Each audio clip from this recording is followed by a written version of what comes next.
by Andrea Shalal and Nandita Reuters. The United States has no new intelligence on Russia's nuclear threats, the White House said Friday, after President Joe Biden referenced a nuclear Armageddon on Thursday. The U.S. also does not have indications that Russia is preparing to imminently use nuclear weapons, and sees no reason to change its current nuclear posture, White House Press Secretary Karine Jean-Pierre told reporters.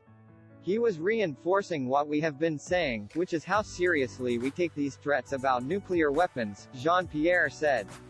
We have not seen any reason to adjust our own strategic nuclear posture, nor do we have indications that Russia is preparing to imminently use nuclear weapons. On Thursday, Biden said Russian President Vladimir Putin's threat to use nuclear weapons in Ukraine has brought the world closer to Armageddon than at any time since the Cold War Cuban Missile Crisis. French President Emmanuel Macron, in response to Biden's comments, said, "We must speak with prudence." Biden on Thursday also said he was keeping an eye on Putin and how he might react as Ukraine's military makes gains against Russian invaders. For the first time since the Cuban Missile Crisis, we have a direct threat to the use of nuclear weapons, if in fact things continue down the path they'd been going, Biden told Democratic donors in New York.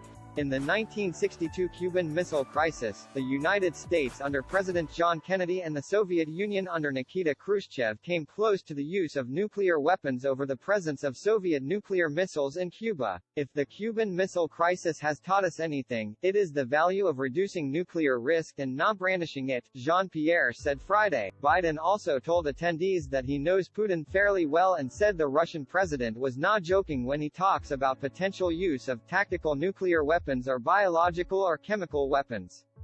His comments came about a week after Putin staged sham referendums in illegally annexed areas of southern and eastern Ukraine. Biden spoke at the New York home of businessman James Murdoch, turning to the son of conservative media mogul Rupert Murdoch to try to boost his party's chances in the November 8 congressional elections. Democrats are fighting to maintain control of both the U.S. Senate and the House of Representatives. Reporting by Andrea Shalal, Nandita Bose and Jeff Mason. Editing by Alistair Bell, Heather Timmons and Leslie Adler.